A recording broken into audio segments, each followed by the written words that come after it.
Plan your next getaway, create travel bucket lists and journal your adventures with Camps Australia-wide's Trip Planner.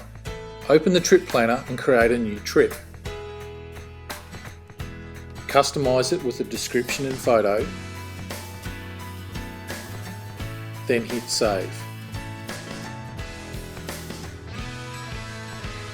To add overnight stays to your trip, select Add Point and choose Add Stay.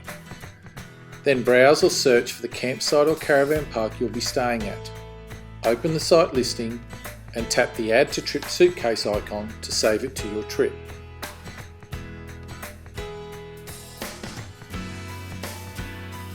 You can also add extra points to your trip. Again, select Add Point and choose to add start or end points to your trip.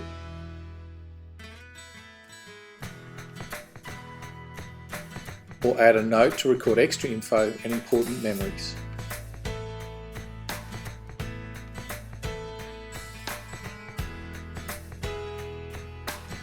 You can then view your new trip in a list view or on the map. And using the edit tools, you can easily organise your itinerary by reordering or removing saved sites, as well as adding stay dates to each stop. When you're done, easily share your trip with friends, and don't forget to check in when you arrive at each site. This records your arrival date and marks it on your trip.